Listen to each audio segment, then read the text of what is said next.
Well, good morning, everyone. My name is Napoleon Bell, and I'm the Executive Director with the City of Columbus Community Relations Commission. I'd like to welcome all of you, to one of our Lunch and Learn series. So it is my pleasure now to introduce our panelists, for which we have come to hear from and understand their roles and responsibilities as it comes dealing with immigrant and undocumented and documented immigrants here in the City of Columbus. First of all, to my right, Columbus City Attorney, from the Columbus City Attorney's Office, Rick Pfeiffer. Thank you for being here. Also from the Columbus Division of Police, Sergeant Nicholas Convays. Next to him from the Franklin County Sheriff's Office, Jeff Stobart. Next to him from the U.S. Attorney's Office, Jennifer Thornton. And then from the firm Slowick and Robinson, Attorney Bano Item. Is that correct? Item? All right. Thank you all for being here. Now, what we're going to do to start this off is that we're going to have Attorney Pfeiffer give kind of an overview in regards to immigration here in the City of Columbus to provide the framework to what we're going to be communicating and presenting today. City Attorney Pfeiffer? Thank you. We're going to do well, good morning. When you think about immigration, think about the North American continent in 1400s and 1500s. People lived there. And then the Europeans found North America and began to populate it. And eventually they created political entities. And so these political entities now have decided you just can't show up in a boat and come ashore, even though people were here before. So there is an interest in our community, a sincere interest in the immigration issues that we face. So here's a brief overview. First of all, it's very important to understand that the immigration law is the function for Congress, the U.S. House of Representatives and the U.S. Senate. There was a case, Arizona, for all of you who would know about what's going on, Arizona passed a law that attempted to regulate in the area of immigration and talk really about some harsh things. That went to the Supreme Court. A lot of that law was declared unconstitutional. And in the course of that, the court said some very important things. And I'll just read it. The federal government's broad, undoubted power over immigration and alien status rests in part on its constitutional power to establish a uniform rule of naturalization and on its inherent sovereign power to control and conduct foreign relations. Then the Supremacy Clause gives Congress the power to preempt state law. States are precluded from regulating conduct in a field that Congress has determined must be regulated by its exclusive governance. State laws are preempted when they conflict with federal law, including when they stand as an obstacle to the accomplishment and execution of the full purposes and objectives of Congress. So, for starters, it's very important to recognize that when you legislate in the field of immigration, it's a power that belongs to the U.S. Congress. Now, as you all follow the news, everybody seems to understand that Congress has to do some immigration reform, but is unable to do it for whatever reasons. So these are just some quotes that we found. Why can't a nation that calls itself a melting pot sort out its immigration system? Congress must move forward on immigration reform. Obama orders review of deportation practices, looks for more humane options. Immigration reform, dead or alive. Now this one here, if you probably met with President Obama in the White House to discuss this issue. And a lot of concerns expressed by the Hispanic caucus was basically this. We know we have a number of people up here undocumented, but they're families. They now have children. So if you're going to deport the father for whatever reason, you're going to leave the children and spouse behind. Can't we think about doing something like this? Can't we think about alleviating this in some way? So these are issues that the Congress must decide how to handle. Now, the federal government's role is run by the Department of Homeland Security, and it's made up of basically three groups. First is the U.S. Citizenship and Immigration Services. It oversees lawful immigration to the United States. Then there's the United States Customs and Border Protection. That's responsible for securing the borders and facilitating lawful international trade and travel while enforcing the laws of the federal government. And then there's what everybody calls ICE, Immigration and Customs Enforcement. This is an issue that we'll focus on in our discussion.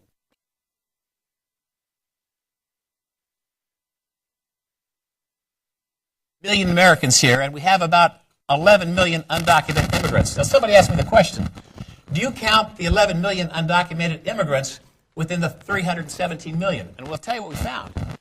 We found the answer is yes. Now, you can check me on that, but that was what we were told from the Census Bureau. So we have 317 million Americans, or people living here. Now, how to be in the U.S. legally? Non-immigrant status.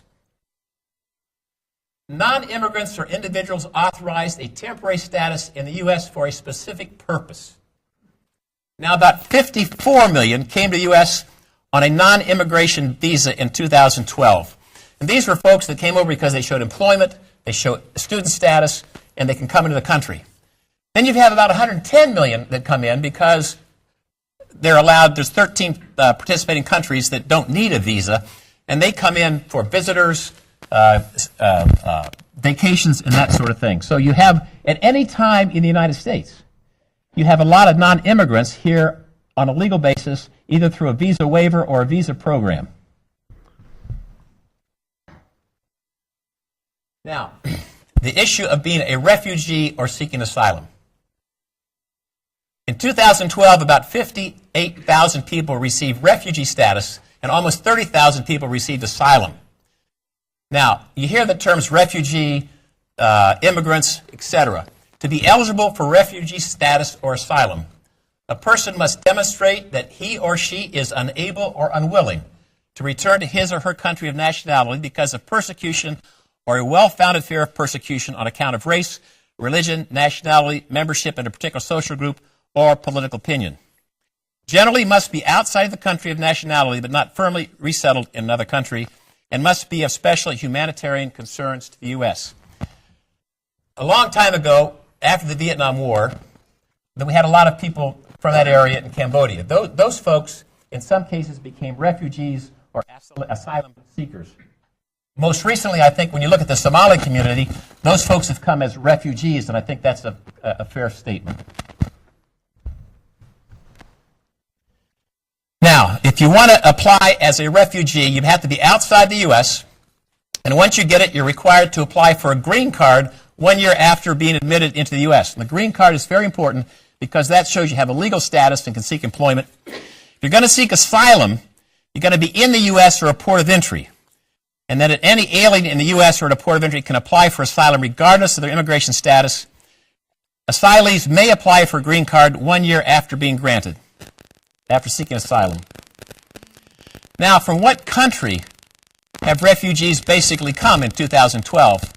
Well, we had about 15,000 from Bhutan, that's over there kind of north of India, Burma, Iraq, Somalia, Cuba, it lists that. And by the way, if you want to copy this PowerPoint afterwards, see me and we'll make sure you get one. Asylum seekers, People's Republic of China at 10,000, Egypt, Ethiopia, Venezuela, Nepal, Russia. That just shows you where people are coming from in those two bases, those two statuses. Now, just over 1 million people obtained lawful permanent resident status in 2012. Lawful permanent residents are individuals that have been authorized to live and work in the U.S. permanently. The green card serves as proof of the lawful permanent resident status. Examples of how to get a green card: you got a family member here, employment, or you have asylum or refugee status, as an example. And where do these folks come, basically? If you study immigration law, in 1965, Congress enacted a fundamental change in immigration policy.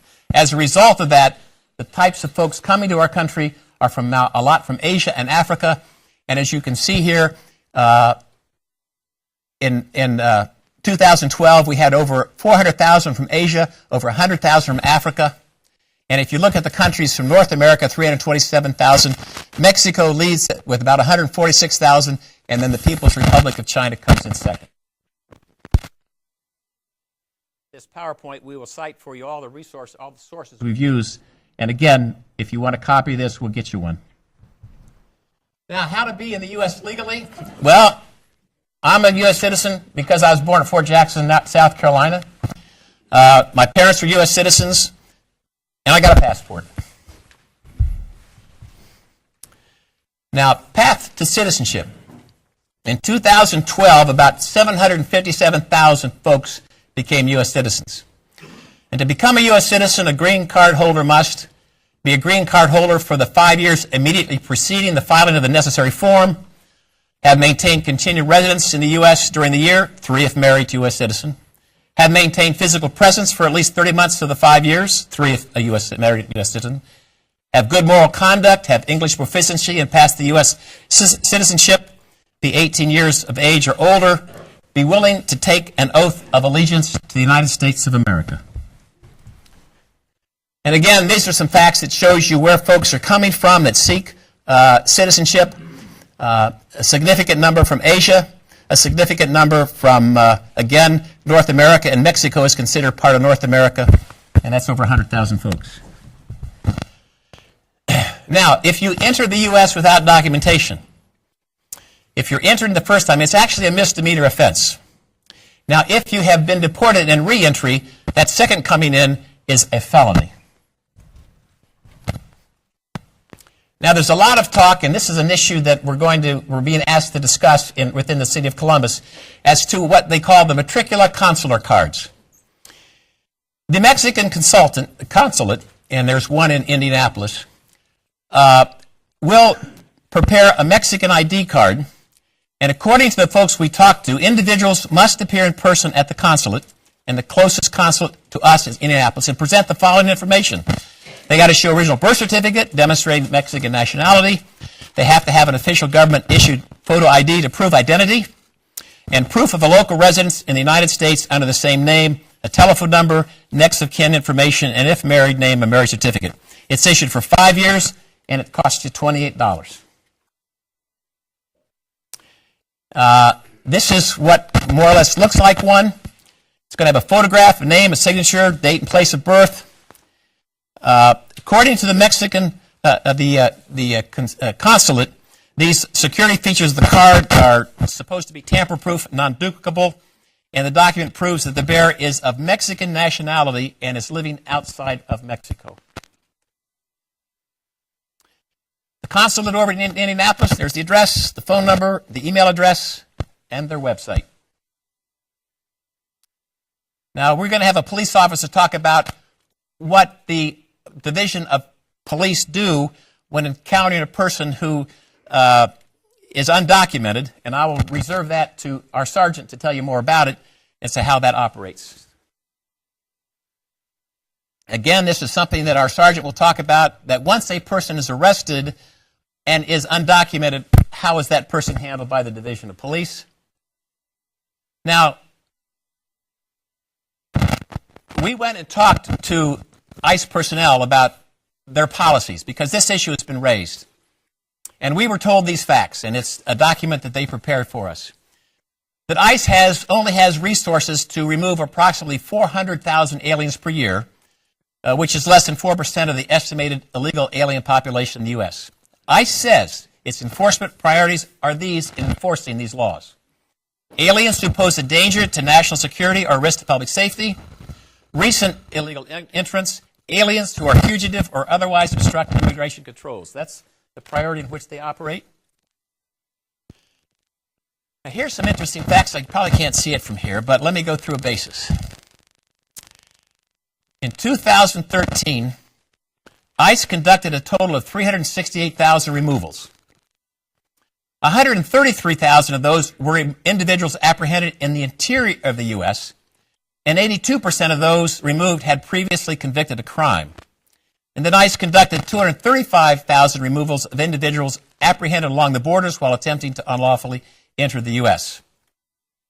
These are some statistics provided to us by ICE.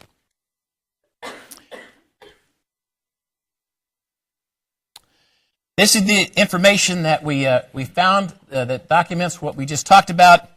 And again, let me emphasize in my closing that when you're speaking of immigration law and immigration status, the jurisdiction, the proper legal authority to legislate on that is the United States Congress.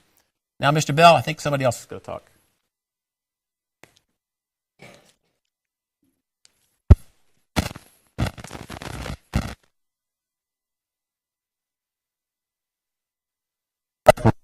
overview and the specifics on in regards to immigration. Now what we're going to do is we're going to bring this to locally, okay? And that we're going to talk to Sergeant Convey, Nicholas Conveys, in regards to from the beginning of a traffic stop or where they're frequently working with or the contact with the immigrants who are either documented or undocumented. Sergeant? Good afternoon, everyone. I'm going to go over kind of how a traffic stop works for us. We start by seeing a traffic violation, and we conduct a traffic stop on the vehicle. Based on our directives that City Attorney Pfeiffer here went over, we expect our officers to formulate an enforcement decision prior to exiting their cruiser to go up to the window of the car. And our purpose of this is to take out any type of bias. We want to try to control the bias here. And so if they've already decided to give the person a ticket or give them a warning, when they go up to the window, it's already been decided. So nothing in that car is going to change that just based on race or anything like that. Sometimes things come to light and there's other criminal activity that happens, such they might discover that someone doesn't have a valid driver's license. Well, in that case, we're going to have to remove them from the vehicle, impound the vehicle, and we're going to have to place them under arrest for that.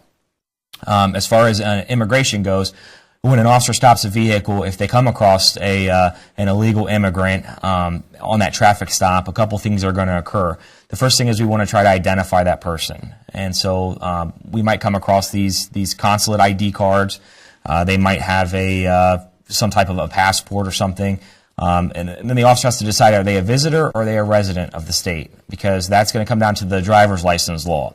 Visitors that are coming here are allowed to drive on their driver's license from their country of origin if they are strictly visiting the state of Ohio. However, Ohio law requires that if they are a resident of this state, they have to have a driver's license that's issued from the state of Ohio. And this is no different than someone from Arizona, from California, from Colorado, anywhere that moves here. When they move here and become a resident of the state, they're required to obtain an Ohio license. If they fail to do so, it's just like driving without a license, okay, in that situation. Now, the officer can decide, based on discretion, whether or not they're going to issue a summons, which is basically give the person a court date and have them show up in court, or if they're going to place them under arrest and actually transport them to the Franklin County Jail. So that's something that a decision the officer has to make based on that. The one thing that the officer is expected to do is positively identify someone. So what happens with that is that the problem that arises with that is what form of ID do we accept? We accept forms of ID that we can verify or a passport from the country of origin of wherever the immigrant is from. The problem we have with the consulate ID cards is there's no way to verify them, and we see a lot of false IDs that are being made illegally, and sometimes we'll see fake state IDs that are from different driver's licenses from other states where we'll notice the holograms don't match. The consulate IDs don't have any form of hologram on them. They're just a piece of plastic that gets printed off and is given to the person. So when they present those, that poses a problem for us trying to verify their identity. One tool we have available to us is our Identification Bureau. So we can take them down to our Identification Bureau and have them fingerprinted, and then it's run in a nationwide system, a national system, and we can try to verify their fingerprints if they've ever had contact with law enforcement in a capacity of them being arrested before. So after that takes place and we identify the person, if they are placed under arrest and taken to the county jail and they are of legal immigrant status, we are required by our directives to contact Immigration and Customs Enforcement. We do that by faxing the arrest report over to ICE. That's the term for Immigration and Customs. And what they do is, at that point, the ball is in their court, and then they decide what they're going to do on their end as far as any further proceedings, as far as that goes. One question we frequently get asked is, well, what if it's outside of the realm of a traffic stop, and say we respond to someone's house on a domestic dispute, where there's a couple that is arguing or something, and police are called to the residence either by the residents themselves or by neighbors that maybe hear yelling or screaming or something like that. How do we treat individuals in that capacity? The only time that we contact Immigration and Customs Enforcement is when someone has been placed under arrest. So when we have such as say we have a domestic violence incident where we arrest one party, The party that's arrested, that arrest report will get forwarded to Immigrations and Customs Enforcement. The victim is treated just like any other victim. We provide the same material. She is given the same rights that any other type of victim has. We don't ask if he or she is here illegally. We don't care about that. It doesn't matter to us. This is the same if I just stop someone walking down the street for something. I don't ask them, are you illegal here? We don't care about that. The only time we take action on immigration status is when someone has committed a crime and is under arrest and is slated at the Franklin County Jail. That's in our directives, and that's typically what we do. On traffic stops, we on every single traffic stop, no matter what, we document the enforcement action we take, the location, the time, the date, and also the race of the person that we came into contact with behind the wheel of the motor vehicle. So that allows us to track also statistics about who's being stopped. We look for patterns, for trends like that, and that's kind of a self-check that we have in place to ourselves to ensure that there's no issues, no bias issues as far as that goes. So that's pretty much the contact we have. The thing that we want to get out to you guys is we want people, if they've been a victim of a crime, to call us. We don't want them to be afraid to call us because we don't care about their immigration status in that capacity when they're a victim of a crime. It's only when they've committed a crime and they are under arrest that we take any type of enforcement action. So, if someone has been the victim of any type of crime, we encourage them to call in and report it. We don't want them to just be a victim out of fear and not call in because they're afraid of their immigration status. It doesn't concern us. We don't care. We don't treat them any differently than anyone else in that situation. Great, thank you, Sergeant. And now we're going to go on to, after, as Sergeant spoke about, that they've made the arrest and they're going down to the county jail.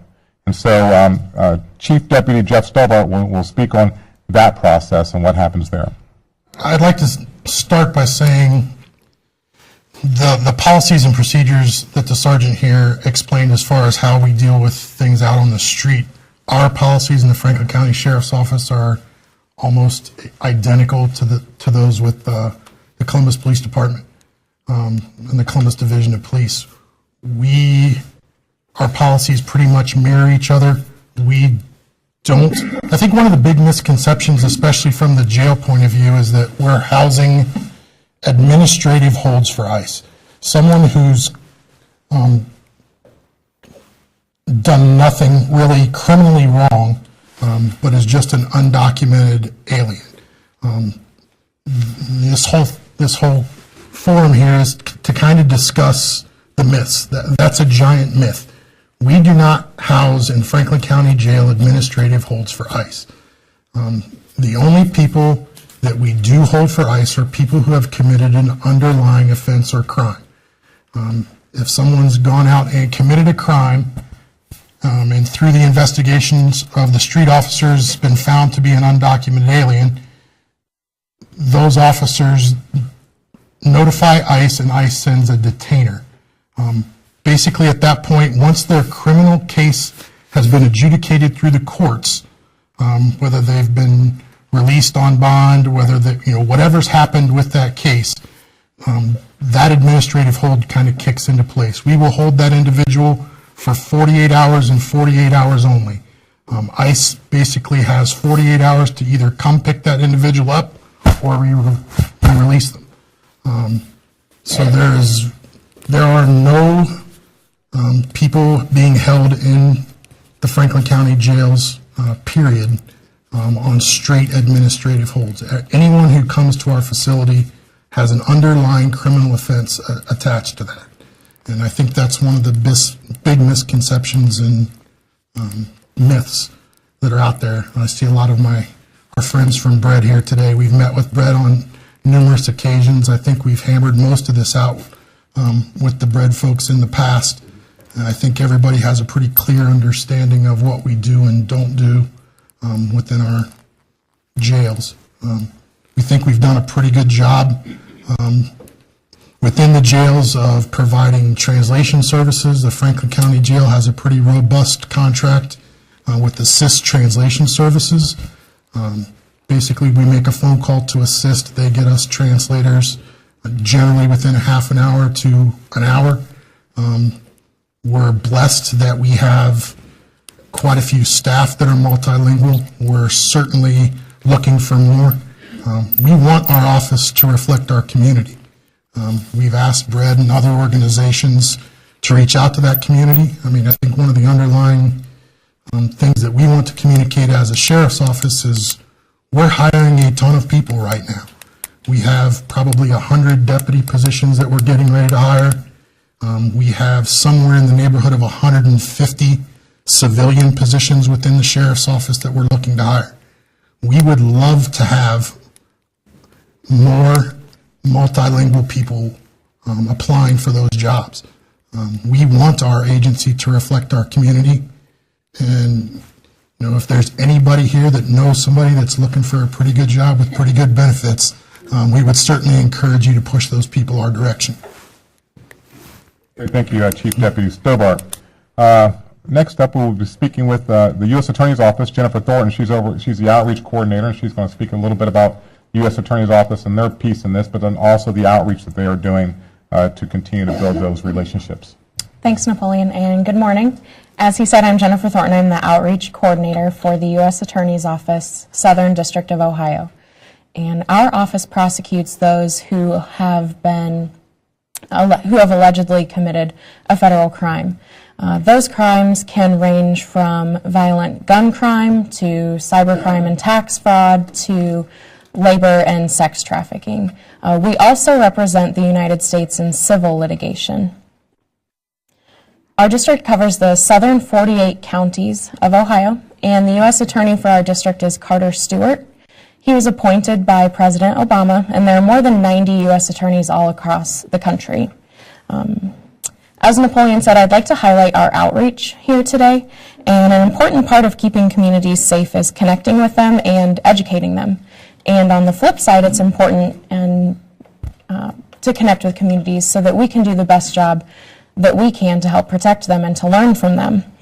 U.S. Attorney Stewart recognizes the importance of building trust with communities, and so he's promoted programming that's dedicated to community outreach. Mr. Bell mentioned at the beginning of the panel this morning that we're putting together our second annual New American Civil Rights Town Hall. That's scheduled for April 15th, and that's in coordination with the Ohio Latino Affairs Commission, the Ohio Asian American and Pacific Islander Advisory Council, and with CRC. And last year what we did is we surveyed new American communities and asked them what civil rights issues were most important to them. So we got together and we brought in experts and we talked about issues like employment, housing, and language access rights. We talked again after last year's event and asked what are the issues that you'd like to go dig deeper into this year.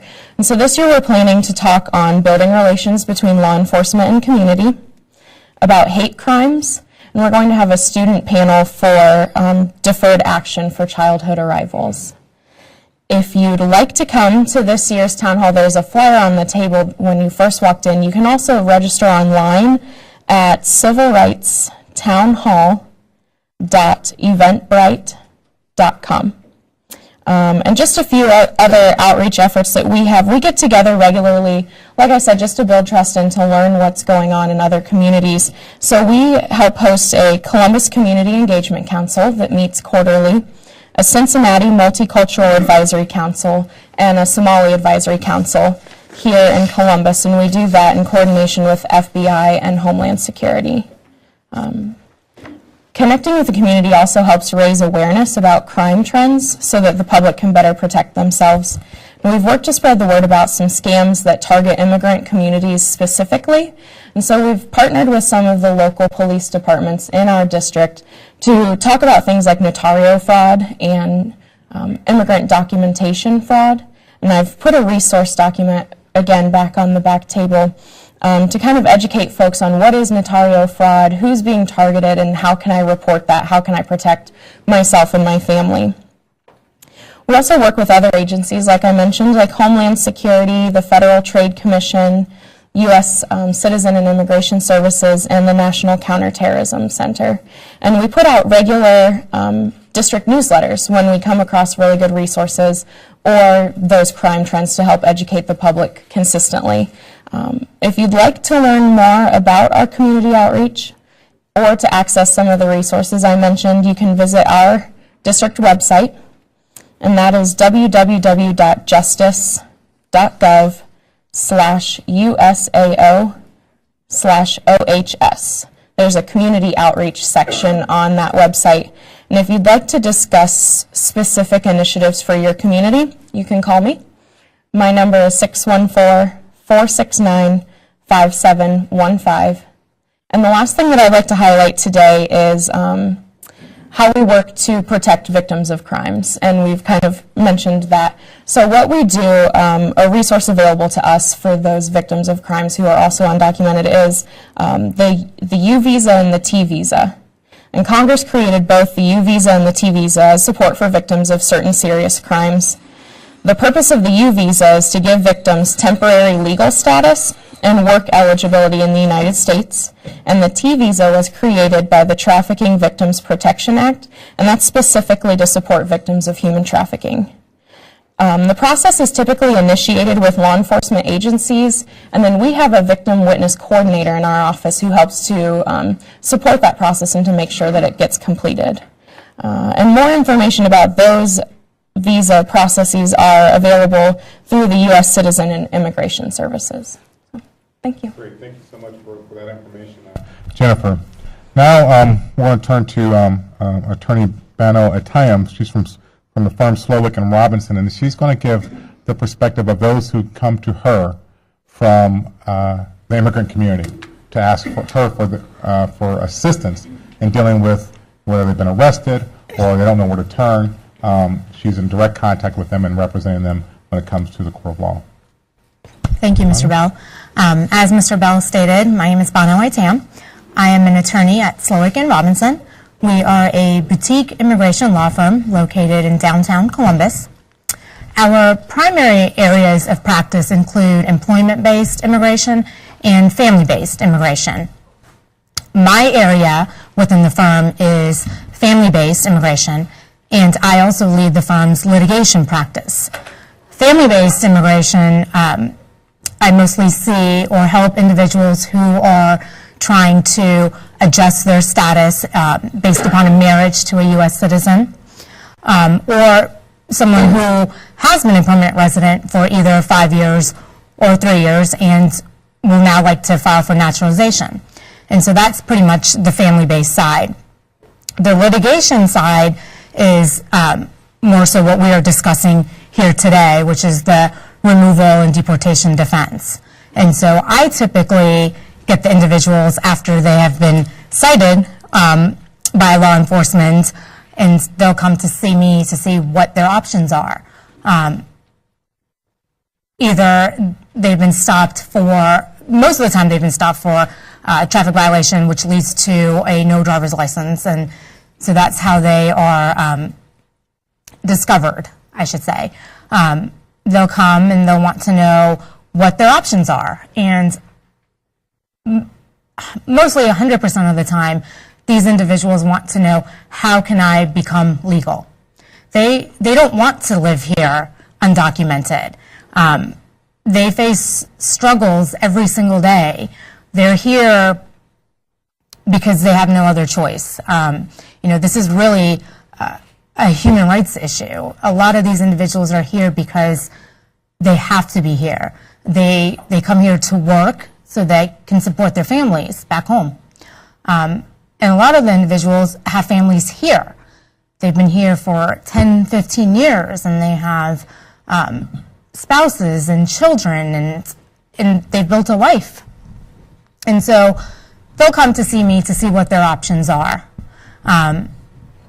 And most of the time, if they are in proceedings, if ICE has become involved and they are placed in proceedings, then what they'll receive is a notice to appear, which is a charging document by the Department of Homeland Security.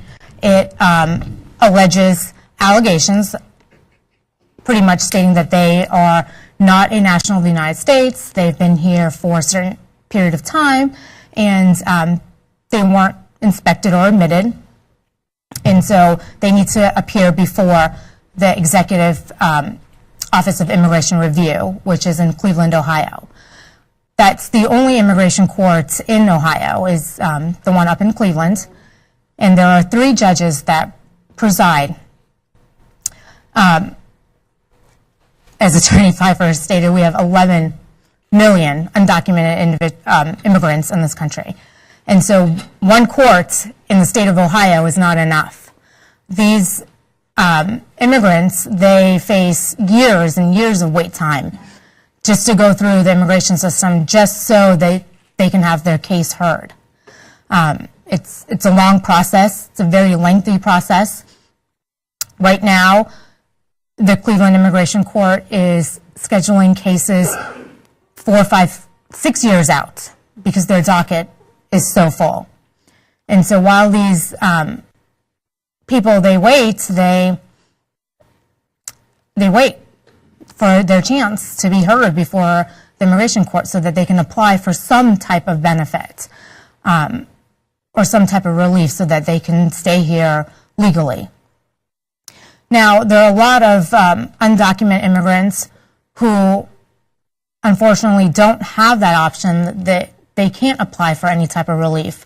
I had an individual come into my office the other day who was picked up for a traffic violation, and he was placed under intensive supervision with ICE, meaning he has to report to ICE once a week. He has no criminal background, never been convicted of any crimes. He's been in the United States for about 7 years. He has no family here. His wife and daughter are back in Mexico, and he's here because his daughter is extremely sick, and he has to work to send home money so that they can pay her medical bills. And when he came to see me to see what options he has, unfortunately, I really wasn't able to help him. There are very limited options for these individuals, and because he has no qualifying relationship, and because he's only been in the country for less than 10 years, he didn't really have any options to remain. And so I said to him, well, you haven't seen your family in 7 years, and your daughter is sick, and you get to go home and see them. And he said, I'd rather stay here. I'm helping my daughter more by being here because I can't afford her medical bills. By being here and working, I can send money home so that my wife can help pay her medical bills. And it's just devastating to hear, because these people really are just here just to earn a living so that they can support their families. And that's why it's extremely important that we pass immigration reform so that individuals such as the client I had the other day, they have some type of option. Great, thank you so much for that compelling story. And I think you get somewhat of the gist of what some of our residents are dealing with. Now, don't forget also, if you have a question that you want to ask, make sure you fill out one of these cards and then get it to one of my team members, Gail Gray in the back, or Neil Simmel that you see, and also Guadalupe Velasquez from our office here, and she'll get these up to me. But first, let me then, while you're doing that, let me ask a question. Regards to the relationship between the Hispanic community, some of the Hispanic community, and the police. There's that understanding, and they're scared to either call for whatever reason, whether it be that they feel as though that they're going to be reported even if they call. But also, there are times when they're treated poorly by police officers and law enforcement, and they don't know who they can call.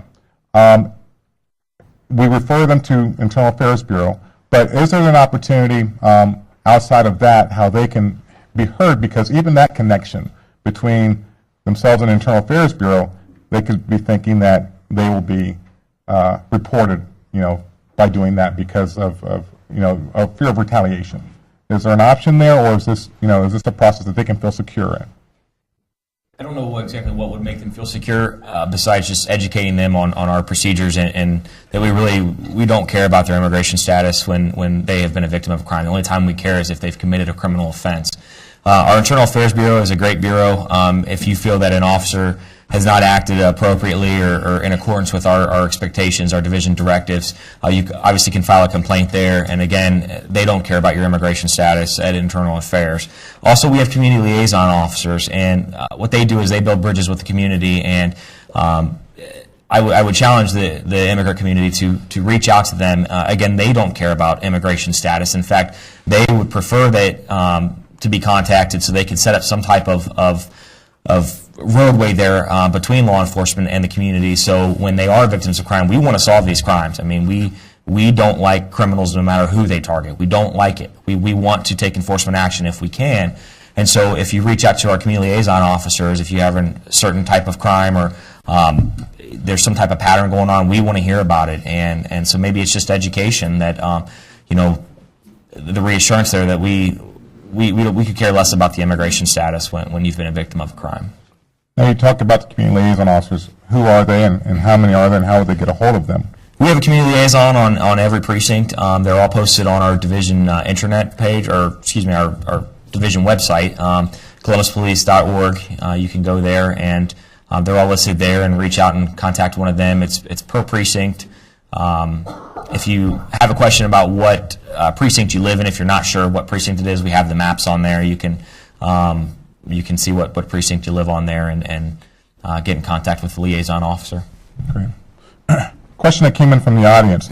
What happens to undocumented individuals if they are convicted of a crime, being a felony, and do they serve time in Ohio or in their native country?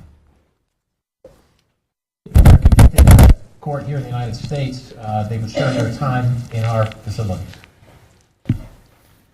Okay. Can an undocumented person obtain an Ohio ID or driver's license? Not if you're here illegally. Okay. Anybody? The term illegal alien, I don't like to use that term because that suggests like a criminal violation. There are several undocumented immigrants here, and whether they be undocumented because their visa has expired, because they entered the country legally, and they just overstayed, or because they are undocumented because they enter the country without being inspected and admitted. There is a new initiative, I should say, that President Obama announced about 2 years ago, the Deferred Action for Early Childhood Arrivals. That is a program which allows children who came to this country at a very young age through no fault of their own with their families to obtain deferred action status. And I put that in quotes because it's not really a status, it is just allowing them to remain in the United States, to obtain employment authorization and work without the fear of being placed into proceedings. Now, these individuals, they receive employment authorization, which they can use that card to go get a driver's license. And these individuals are still undocumented individuals. They're just under the Deferred Action Program.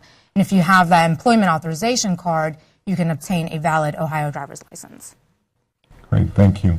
If you get married and you are undocumented, but you get married to a U.S. citizen, does that automatically mean that you're documented then, and that you're here and you don't have to worry about being deported? That is a great question. There is this huge misconception that if you are undocumented and you marry a U.S. citizen, that automatically allows you to stay in the United States, which is inaccurate.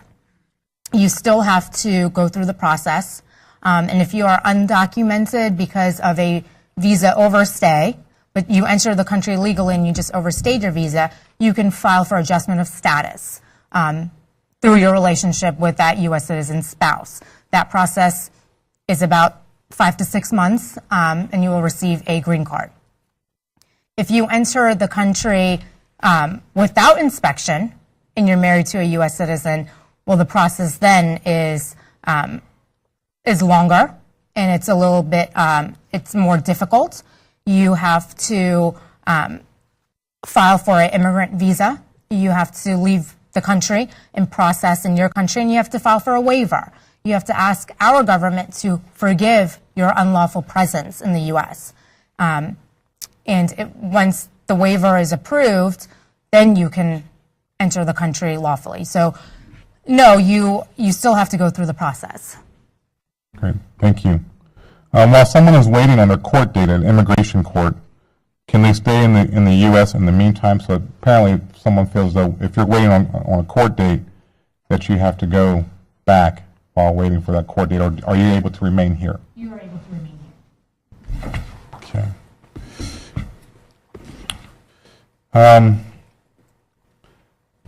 Some feel that immigrants are targeted by law enforcement, then turned over to ICE for deportation. Is this the case? I think that, Sergeant, that you kind of led into that. But that is the feeling of that they're being targeted, that they're being waited for as they get on the street, et cetera, et cetera. Do we have complaints of that?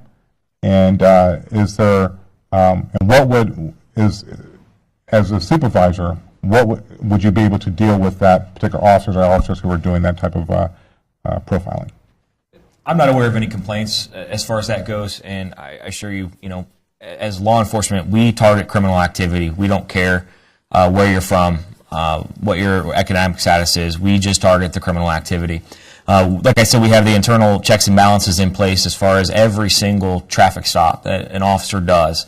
They're required to fill out this form, and that helps us look at trending. And so if there were a complaint that would arise, that the officer is targeting a certain race or a certain age or a certain sex, what we could do is we could go back and look at that, the statistics there, and see if there is a pattern, and talk to the officer and see what's going on here. And you got to figure, depending on the community, there's certain types of communities and within Columbus, certain areas that are more heavily populated with folks from different countries. We have so many different countries represented here in the city of Columbus that these communities, and I appreciate that they stick together, because they can rely on each other for support. So, we monitor that kind of stuff, and if there is a complaint that arises, that's one of the first things we look at, and we have that there, and yeah, it's pretty much what we have in place. Thank you, Sergeant. Being here undocumented, what is the charge? Is it a misdemeanor or is it a felony? And then what's a comparable charge is it comparable to a traffic citation? So what is the charge of being here undocumented when someone is stopped? Go ahead. Well, the act of just being present in the United States in violation of the immigration laws alone is not a criminal violation. However, illegal entry into the U.S. Is a misdemeanor or can be a felony under certain circumstances. And so entering the country illegally is a misdemeanor, probably comparable to a speeding ticket, I would say. Do you agree? It could be a first-degree misdemeanor could carry a $1,000 fine or a 6-month sentence. That's what basically we're talking about, the illegal entry the first time. Yeah, more than a speeding ticket. Depends how fast you were going. Great, thank you. This is one in regards to E-Verify. Is E-Verify the only way to verify immigration status? For employment-based companies, for companies that are seeking to employ individuals, they use the system E-Verify to verify the status of the individuals that they want to hire. Okay. Any other thoughts on that? Is that okay?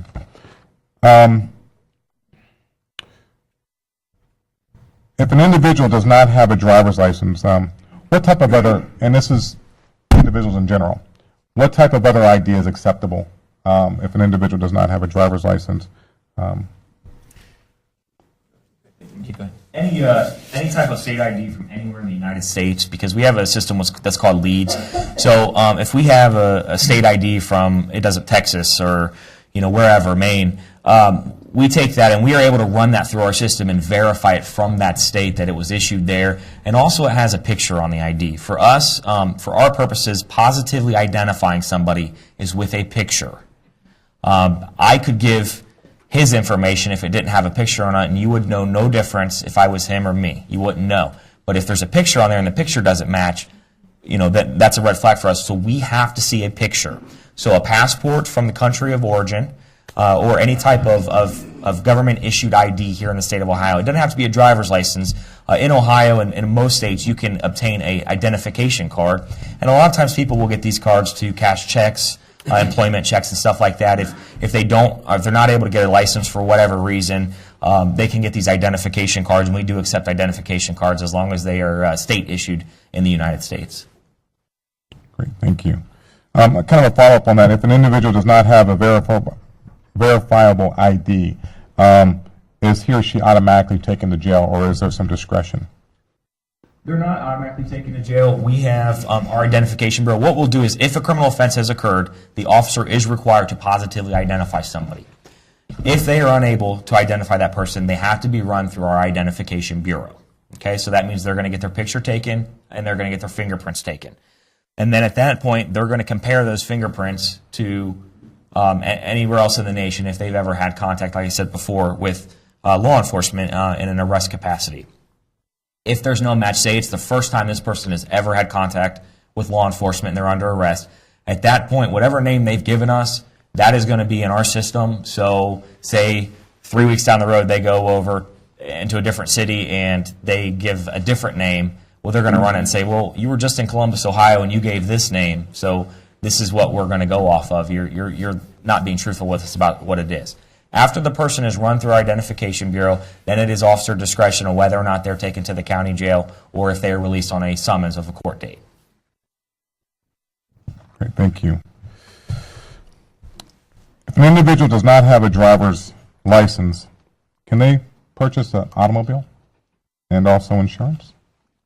You can purchase an automobile, yes, but you cannot operate it without a driver's license. I mean, you can operate it. You're not permitted to operate under the law, however. Thank you. One question came in regards to, what about the businesses that knowingly hire undocumented individuals? This might be a question for ICE or what have you, but and or the attorney down the way that knowingly hire undocumented individuals. Is there ever prosecution? Does ICE or others come through and make those raids and what have you? They do. If it's a business that is known for hiring undocumented immigrants, business that always engages in this type of practice, then ICE will raid the business, yes. But there are several businesses that hire undocumented individuals, and whether they know the individual is undocumented or not, I don't know. So, and let me continue along the same lines. If there is a raid, what is the involvement of, whether it be the county? Is the county asked to be involved in that? Is the Columbus Police asked to be involved in other jurisdictions? Are they asked to be involved to assist ICE with that particular raid or what have you? And if so, then what is their role and responsibilities there? I can tell you that the Franklin County Sheriff's Office participates in several different federal task forces, some of which contain INS agents or ICE agents. To my knowledge, we have not been involved in any raids of that nature anytime here in the recent past. Okay. Same for the city of Columbus. We partner with various federal agencies to be on task force, whether it be the DEA, ATF, and we have officers, because the reason that you might wonder, why do they ask local law enforcement to be part of federal task force? Well, we have the local knowledge. The officers that they choose are on the street dealing with the type of criminal activity that they're targeting, whatever it may be. So in that case, we would assist them if they're doing some type of raid. The officer assigned to that task force they're a team. They do everything together, whether it be a raid, whatever it may be. As far as immigration goes, I don't know of any raids or anything that we've been a part of, and I mean, ever. I've never heard of one. Okay.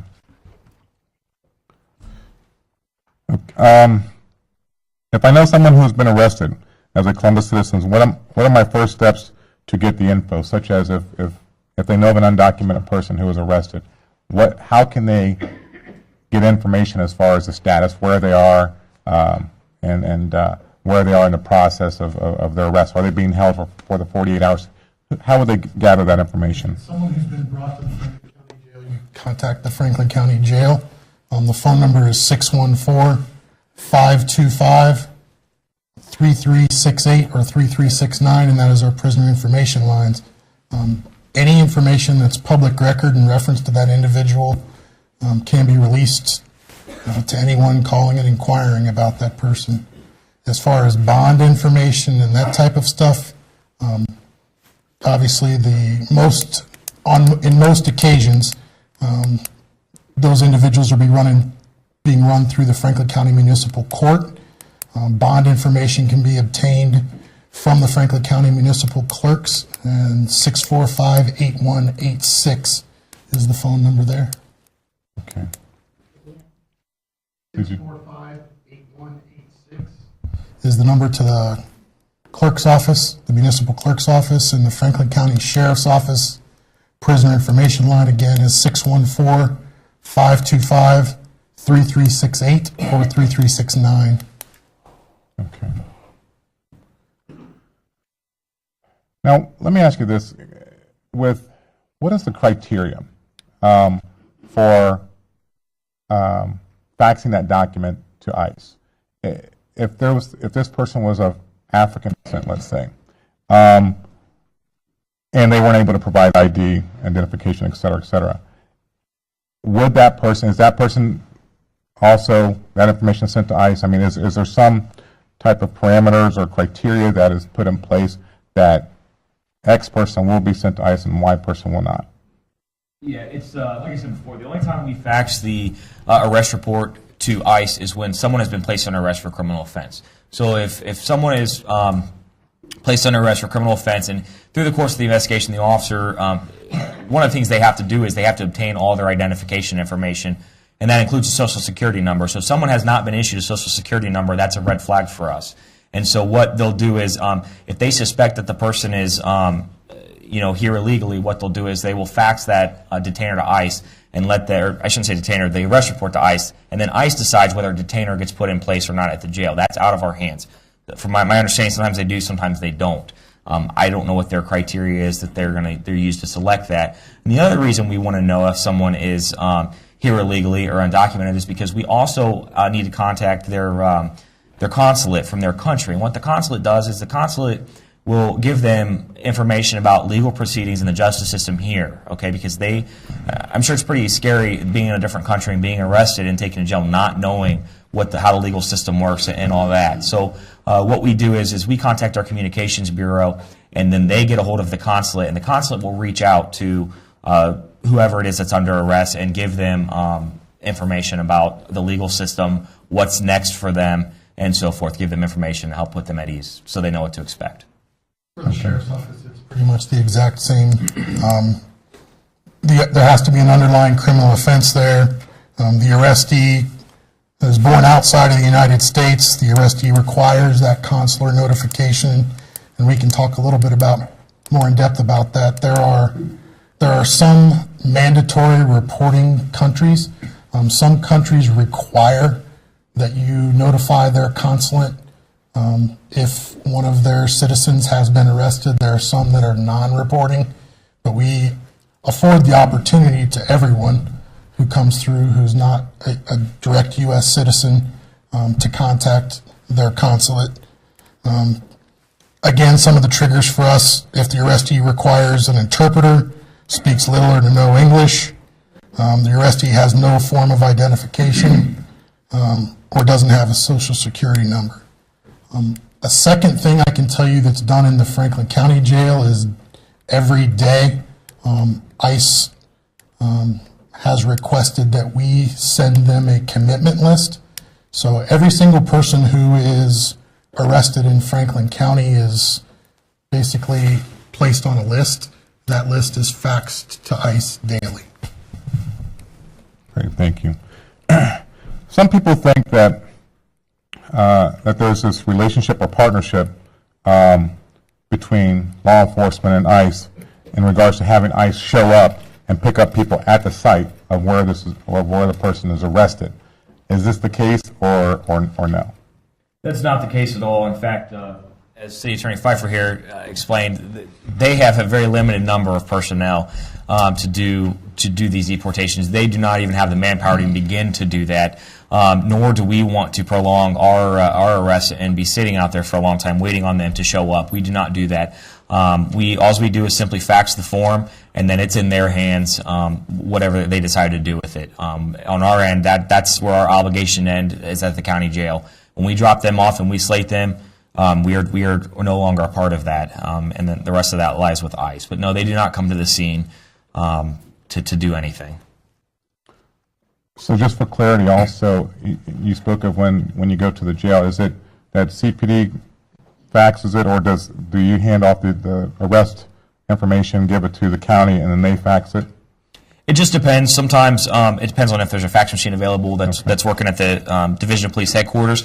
Sometimes our officers will. Sometimes they'll call on the phone and then just give them a heads up, say, hey, this person arrested, can you pull the report? Our fax machine's down or whatever. And then when the officers get down to the county jail, they'll say, hey, we didn't have a chance to fax this over. Do you mind faxing it for us? And then it'll get faxed. Great. One question that came in, what are the race designations on the forms that officers complete? I guess this is in regards to either the arrest form and or the tickets, I guess, that you spoke of. It's called a traffic data collection form, if I understand the question correctly, that the officer fills out after every traffic stop. There's white, African American, Hispanic, Asian, Pacific Islander, and other are the race designations on that form. Great. Are there any community resources available for immigrants and refugees seeking services such as housing, support, or employment, et cetera, that you guys are aware of? Franklin County, we've created a community services resource card. We have that both in English and Spanish, and we're working on actually getting it translated into Somali. It basically lists all of the resources available, all the community resources available within Franklin County, everything from how to get food, how to get housing, mental health care, drug and alcohol addiction care, medical services. And we actually issue one of these to every single person who's been released as they're being released from our facilities. Obviously, one of our goals is recidivism. We certainly don't want to see guys continuing to revolve through that door. As part of our reentry efforts, we make sure that everyone walking out the door of the Franklin County Jail has some sort of document in their hand that connects them to resources in our community. Great. Napoleon, we also have a federal community resource guide on our website, and it provides information from agencies like EEOC and HUD. Our resource guide has more to do with reporting if you think that there's been discrimination or something like that, but that's another resource available to folks. Okay. Any others? Okay, we've got a few more questions, and if you want to get your question, make sure you get that to one of my team members there, Gail and Guadalupe and Neil, and they're going around the room to collect those. In regards to the holds, can jurisdictions, and maybe this might be for you, City Attorney, can jurisdictions legally limit the response to the ICE holds? As a practical matter in Franklin County, the law enforcement agencies cooperate with one another.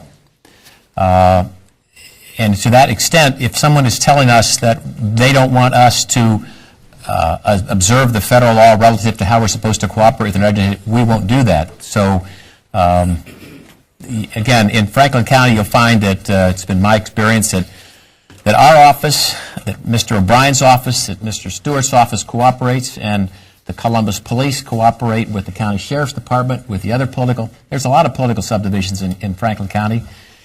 everybody cooperates with one another. Everybody has an obligation, so there's going to be cooperation. Great. Thank you, City Attorney. If someone is arrested and claims asylum, what is the process? If they're arrested by By County, local? County and/or CPD, Columbus Police. Then they're claiming asylum at that point. Well, I don't know I can't speak as to what law enforcement's policy would be if individual seeks asylum. It would seem to me that if a person is saying, I'm seeking asylum, then the law is pretty specific as to what that person must produce as evidence to say that they're here for a particular reason. That is to say that if they go back to their particular country, they're going to be killed because of some religious belief or something. So, if you are undocumented and you're seeking asylum, you have to prove certain things to establish that, in fact, you are legitimately seeking permanent status on an asylum basis. You just can't say, I'm seeking political asylum. You've got to show the reasons why. It doesn't really change what we do as law enforcement if they're seeking asylum. It's still, if a criminal offense has occurred, a criminal offense has occurred. That will be an issue for ICE to sort out and say, if they are seeking asylum, ICE is going to have to investigate that, and they're going to have to prove to ICE that that's the case. All we're concerned about is if a crime that has occurred is enforcing the laws of the city and the state. Is all we're concerned with. It doesn't matter asylum, just like immigration status.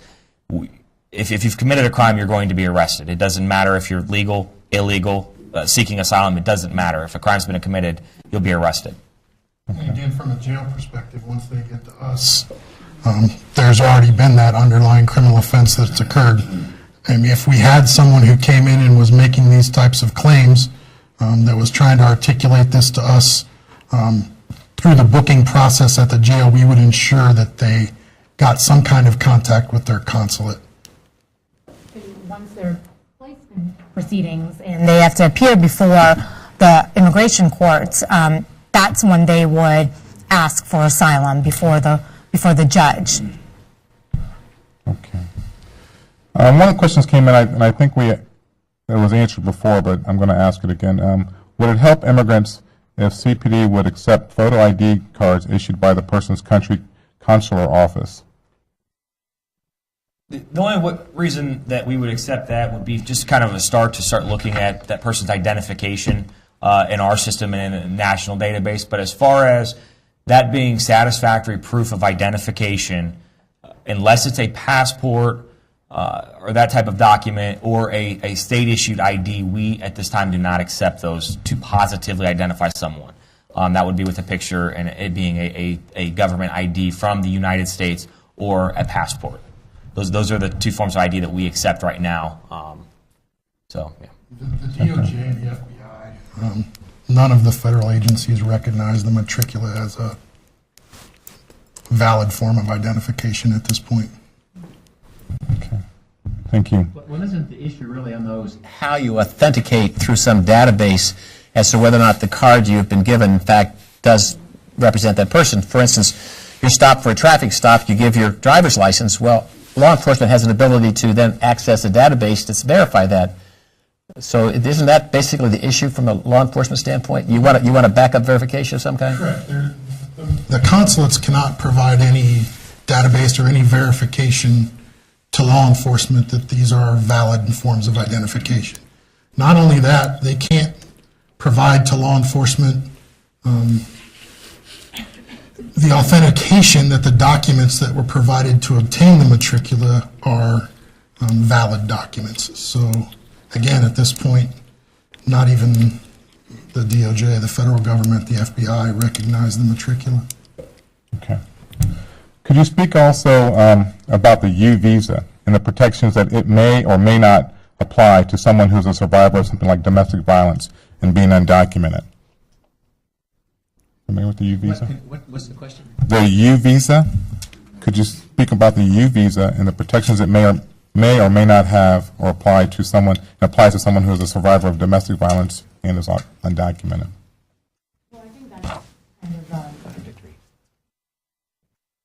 a two-part question. The U visa is a visa for victims of crime, and they would have to document that they've been either substantially physically suffer some sort of injury, that they are working with law enforcement to help catch this individual, to catch the suspect, or they have information that will lead to the arrest of the suspect.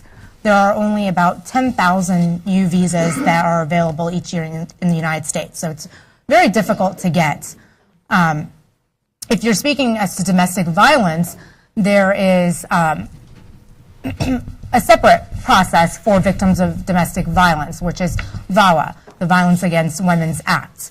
If you have been a victim of domestic violence, male or female, then you can file under the VAWA protection.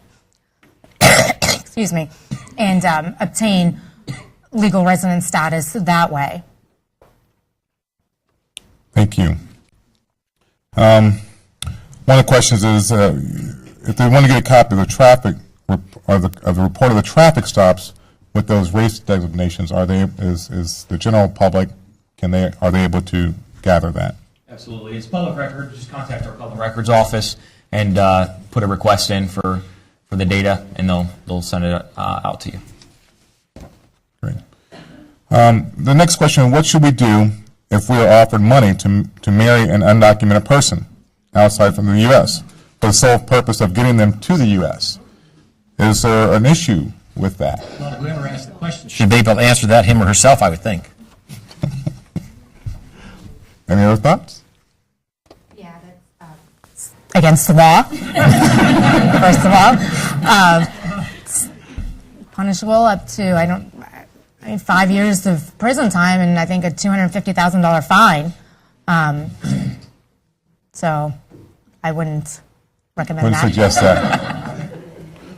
Okay, so, well, I guess on the side of that, a follow-up to that is, if someone were to ask you to do that, and this person say, hey, do this, and should you report them? Should you report that they have asked you to do this so that they could then become a documented person in the United States? Well, reporting them just by saying this person has asked me to do this is not. I guess it is a crime.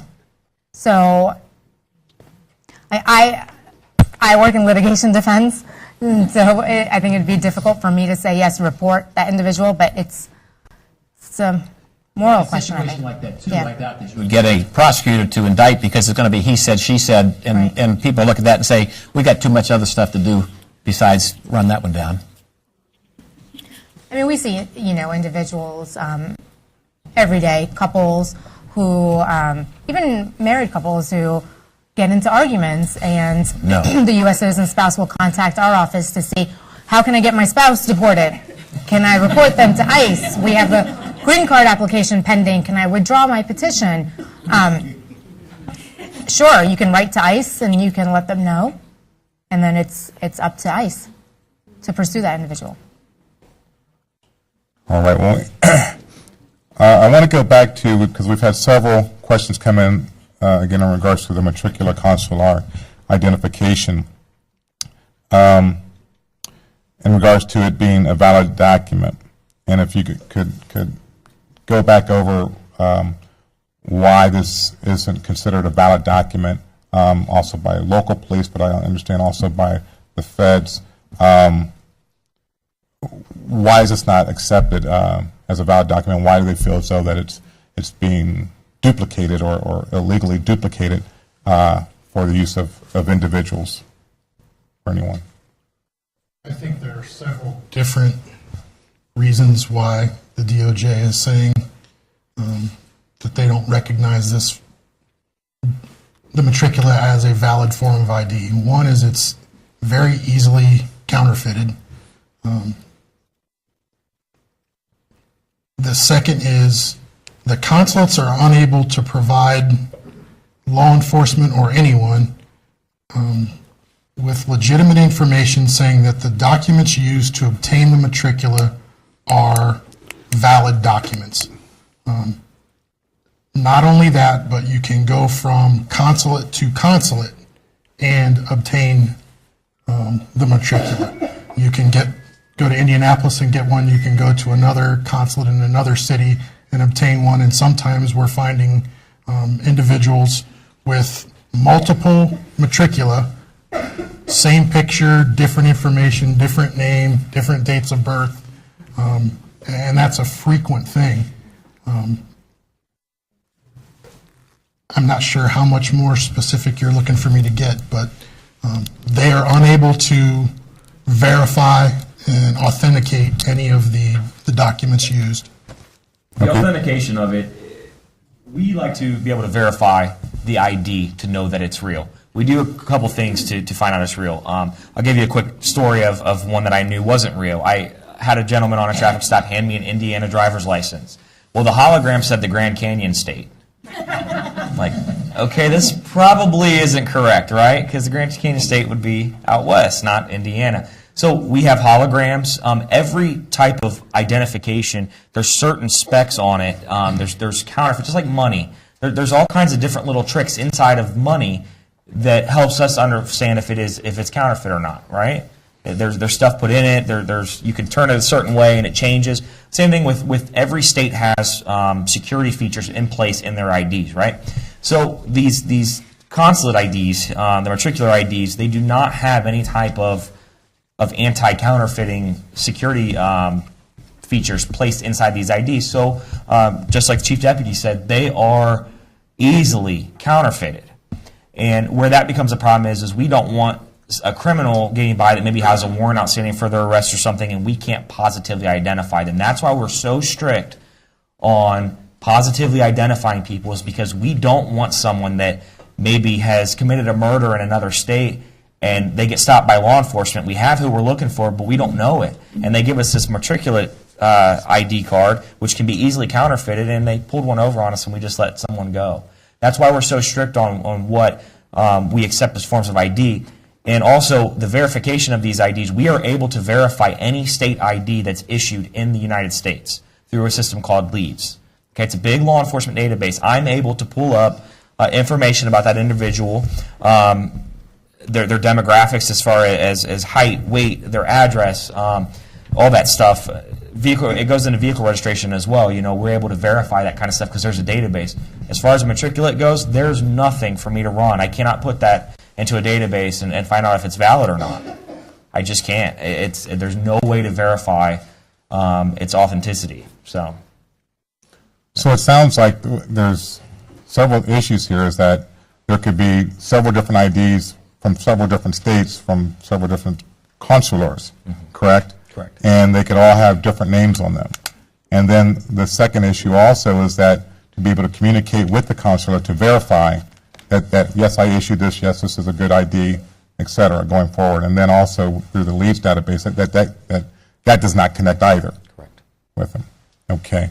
Well, and I understand that someone from the Mexican consulate will I guess will be in town here on the 27th at Christ the King Catholic Church. So I guess they're going to be speaking on this issue also to try to give information about their particular IDs.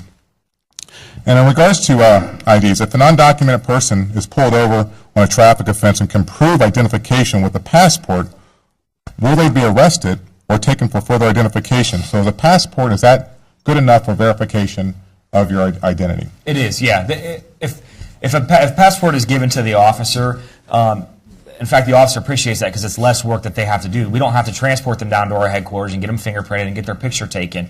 However, just because someone has a passport doesn't mean that they're able to legally operate a motor vehicle in the state of Ohio. If they are visiting, they're fine as long as they have their driver's license from their country of origin, okay? However, if they are a resident here and they provide that passport and they're operating a motor vehicle, they will be placed under arrest for operating a vehicle without a license, because it is not a driver's license. Remember, I talked about the requirement when you become a resident of the state, and this is for anybody. This isn't just an immigrant. This is anybody. When you move to the state of Ohio, you're required to obtain an Ohio driver's license. So when they fail to do so, we appreciate that they have that, and it's going to make our job a little bit easier. And in fact, what the officer can do is simply just write a ticket out because we have the verification information, just give a court date. We don't have to, once we're done, there at the scene, they don't have to be transported to our headquarters and be fingerprinted and photographed and all that. It's a lot easier on us. because we can accept that form of ID. Great. Couple questions here. What if anything, is being done to reduce the negative stigma towards police from the point of view of the immigrant communities? But then also, what can we do to promote communication between immigrants and law enforcement and diminish that fear when contacting law enforcement? I think it's going to boil down to education and reaching out to our community liaison officers. Our community liaison officers are, I mean, they're there, they're ready to go, and I think once they've already reached out to some of the communities I know, and I think down the road, the more that they're reaching out, the more that the immigrant communities reach out to us and our community liaison division within the division of police, I think that that some of the fears will go away, and it's just going to take some time for them to see that, like I said, we don't care about immigration status when you're a victim of a crime. We just care when a crime has been committed. That's all. So I think using our community liaison officers is going to be the best way to get in contact with us and get things taken care of. Pauline, I would add also just that it's as simple as getting to know one another. And often we feel what we don't know, and so education is a key piece. An example of the quarterly roundtables that we do, we ask the community, what are the issues that you have right now? And they submit those issues to us, and then we say, okay, who can we bring in to help explain that? And so in past years, one of the things that we had done is folks were having a lot of issues when they went to the airport, and so we contacted TSA, and we all went out to the airport together and learned this is the process, this is how we view it, and this is how, from the community's perspective, this is how we feel about it. And so just getting together, identifying those key issues, and then talking about this is the reason why we think it's best to do it this way, and the community can say, well, this is the reason why we maybe don't think it's best to do it that way, and just to start that dialogue and to get to know one another is essential. And they should feel safe and secure, even if they're documented or not, to come to those, to be a part of those meetings. Absolutely. Well, let me suggest that may not be so. I mean, if you're going to talk about the documented or if you are here as a documented person, you're here, quote, legally, you need to really get educated with what the system does. But I can understand that if you've come up because you want a job and you know you're here illegally, I can understand why you're afraid of the police. So you really need to ask yourself, which of the immigrant community are we talking about? Are we talking about those who've come as refugees, as or asylum, and are here lawfully, or are here with documentation, or those that entered without documentation simply because they were looking for a job that they didn't have back home? Those are the folks that I think it's going to be hard to reach and not make them unafraid of us, because they know they're not here with proper documentation. The real issue is for those who reside here who are undocumented. They're looking to be left alone, to have a job and send money back home. And so we're here as people of local government, but you really need to have Representative Stiver, T-Berry, Beatty, Senators Brown, and Portman to talk about what Congress has to do. I mean, those of you who've been in foreign countries, I mean, as an Army officer in the 60s, I went from El Paso to Juarez, but that's a different story. But about 4 years ago, went to Mexico with my wife and a group to teach some English classes. And when you see the immense poverty, you understand why folks come across the border. This is my personal view. They didn't come up here to commit crime. They came up here to contribute to the economy and make money and send it home, and they just didn't want to be left alone. But the fact is, they're here undocumented, and it's a violation of the law. So Congress must act on that. So when folks come to individual municipalities and want them to change the law relative to this, you're at the wrong jurisdiction. You've got to get the United States Congress to make the decision, and that's what we need. And if you look at it, we've got these undocumented folks are contributing to our economy. Now, you're going to have a few examples of people that do bad crimes, but they're not here to do that. So we are stuck. We each take an oath to support the Constitution of the United States and the state of Ohio. So we're going to enforce the law. But that law needs to be changed in some way to protect these folks that are here, and that's why you need to talk to the Congress. And with that, we're going with closing words. We've got a little bit of time left, a few minutes, and we'll start with you, City Attorney. I just said my piece. Okay. You started out. Sergeant, any last words?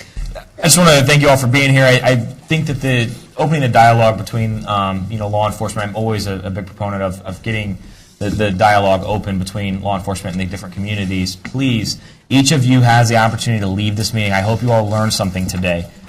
go out and tell 10 other people, who will then branch out and tell 10 more people. That's how we're going to get education out to these folks about what's going to happen. If there's one thing you take with you, please tell people that do not be afraid to call us when they've been a victim of a crime. We really, really, really want to help them if they've been a victim of a crime, regardless of immigration status. We don't care. We want to ensure that they're taken care of and that they're just not falling prey to these people that are out here committing crimes. And if there's anything that, from law enforcement standpoint, we can do, contact one of our community liaison officers and open that dialogue with them, and they'd be more than happy to help you. I assure you of that. So thank you for having me. Thank you, Sarge. Chief Deputy Stobart? Again, on behalf of Sheriff Scott, the Sheriff's Office is looking to ensure that our office reflects our community. We are hiring a ton of people. We have a lot of great jobs available, and we are looking to diversify. If you're aware of anybody out there who's bilingual, multilingual, we would love for them to come talk to us. Our Human Resources Office is taking applications pretty much around the clock for all types of positions, from deputy, civilian, communication technicians, people working in our Identifications Bureau. There is a very huge push going on right now to get us up to adequate staffing levels, and we are certainly looking for help from the community. I would like for you to take his tell 10 people to tell 10 people to get that message out that the Sheriff's Office is hiring, and we're certainly looking for qualified applicants. Thank you so much. I know the Columbus Division of Police is looking for great applicants, too, to diversify their workforce. We're doing a job fair soon, like an open house out at our police academy, and absolutely, same thing. We always encourage people that are from different backgrounds to apply, and we already have many on the Division of Police, which is an asset, but always looking for more. Thank you. From the U.S. Attorney's Office, Ms. Jennifer Thorpe. Sure. Just on behalf of U.S. Attorney Carter Stewart, thank you for involving us today, and we would like to work with all communities to keep all of our families safe. I have my contact information up here if there's anything that I can do to help. Thank you so much. Attorney Item? Thank you. Thank you again for organizing this panel and inviting me to speak here today. The reality is that we have 11 million undocumented individuals here in this country, and they're contributing to society, and they're not going anywhere. So it's really important that we pass immigration reform, that we push Congress to pass immigration reform. These individuals, they're here. They're not criminals for the most part. Most of them, they're low priority individuals, and they're here just to make a decent living so that they can support their family. And so again, it's really important that we pass immigration reform this year.